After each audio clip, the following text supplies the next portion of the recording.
Halo otakers, kembali lagi sama kita di channel Utak Atik Otak. Video materi kali ini kita akan membahas tentang tumbuhan berbiji terbuka dan juga tertutup. Mari kita simak bersama-sama.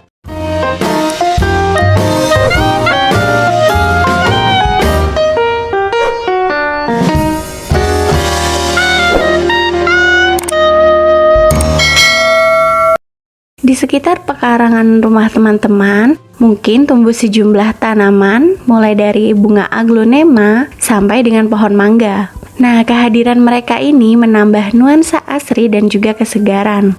Namun, sudahkah kamu tahu kalau jenis tumbuhan apa yang ada di sekitar rumah teman-teman itu? Tumbuhan itu banyak jenisnya ya, salah satu divisinya adalah tumbuhan biji. Ngomong-ngomong soal biji nih, ternyata tumbuhan berbiji atau Spermatophyta merupakan tumbuhan yang tingkat perkembangannya paling tinggi loh otakers. Mereka menghasilkan biji yang menjadi alat perkembangbiakan generatif. Nah, berdasarkan bijinya, Spermatophyta ini dibagi menjadi dua, yaitu tumbuhan berbiji terbuka atau Gymnospermae dan tumbuhan berbiji tertutup atau Angiospermae. Sekarang mari kita bahas satu persatu ya. Oke, yang pertama tumbuhan berbiji terbuka atau Gymnospermae. Tumbuhan ini disebut tumbuhan berbiji terbuka karena bakal bijinya tidak tertutup oleh daun buah. Umumnya Gymnospermae ini berupa pohon besar yang batangnya terdapat kambium sehingga dapat membesar dan memiliki akar tunggang. Selain itu, Gymnospermae juga memiliki jaringan pembuluh yang bernama xilem dan juga floem. Alat perkembangbiakan Gymnospermae ini berupa strobilus yang terdiri atas dua, yaitu strobilus jantan yang berisi serbuk sari dan mengandung sperma, sedangkan untuk strobilus betina yang mengandung bakal biji berisi sel telur. Gymnospermae ini nggak cuma satu loh, tapi mereka dikelompokkan lagi menjadi 4 divisi. Yaitu yang pertama ada Sicadophyta. Tumbuhan pada divisi ini ciri-cirinya tidak bercabang dan memiliki daun majemuk. Contohnya saja adalah kikas rumpi atau pakis haji. Nah, pakis haji ini biasanya dimanfaatkan sebagai tanaman hias. Yang kedua ada Gingophyta.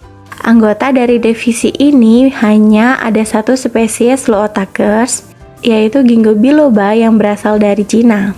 Bentuk daunnya seperti kipas dan mudah gugur. Biasanya tumbuhan ini mengeluarkan bau yang tidak sedap dan bisa digunakan sebagai obat.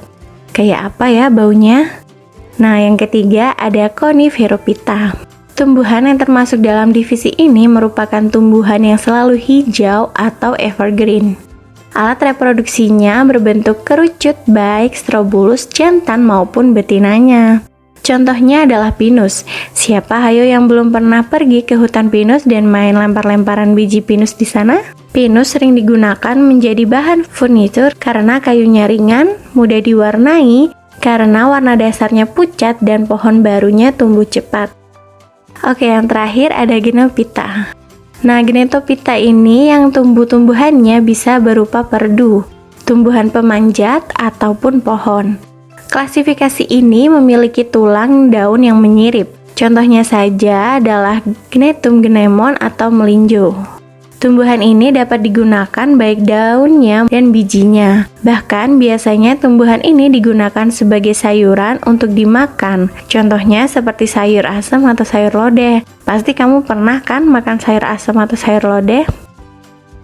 Oke, setelah mengetahui klasifikasi dan ciri-cirinya dari bermacam-macam tumbuhan berbiji terbuka, maka selanjutnya akan dijelaskan bagaimana sih cara perkembangbiakan tumbuhan berbiji terbuka. Berikut ini adalah penjelasan singkatnya. Yang pertama, tumbuhan berbiji terbuka pertama-tama akan menghasilkan heterospora yang berupa megaspora dan juga mikrospora. Mikrospora ini akan berkembang menjadi mikrogametofit atau gametofit jantan yang berisi serbuk sari. Sedangkan megaspora akan berkembang menjadi megagametofit atau gametofit betina. Nah, pada megaspora atau bakal biji terdapat struktur mikrofil dan kantung serbuk sari atau yang biasa disebut pollen chamber. Kedua elemen ini akan menggantikan fungsi bunga sebagai organ reproduksi betina. Setelah serbuk sari dilepas, maka akan berubah menjadi sperma. Pada saat proses terjadinya penyerbukan pada bunga, serbuk sari ini akan melekat pada megaspora atau bakal biji. Setelah itu, sperma bergerak menuju ke sel telur melalui bulu serbuk sari. Setelah itu, biasanya akan terjadi pembuahan dan terbentuklah zigot yang kemudian berkembang menjadi embrio dan juga biji. Jika biji ini jatuh di tempat yang sesuai, maka biji akan berkembang dan terbentuklah tumbuhan yang baru. Lantas, bagaimana dengan penjelasan tentang tumbuhan berbiji tertutup atau Angiospermae? Mari kita lanjutkan.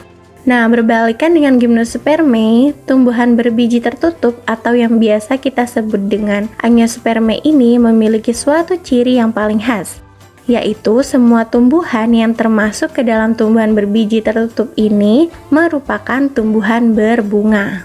Organ reproduksi dari tumbuhan ini merupakan bunga yang memiliki bakal biji dan bakal buah. Tumbuhan yang tergabung dalam tumbuhan berbiji tertutup ini sangatlah beragam. Bisa berupa tumbuhan pemanjat hingga tumbuhan yang menjulang tinggi. Sekarang mari kita bahas klasifikasi tumbuhan berbiji tertutup. Angiospermae ini dibagi menjadi dua kelas, yaitu Liliopsida dan juga Magnoliopsida, atau yang biasa kita sebut dengan monokotil dan juga dikotil.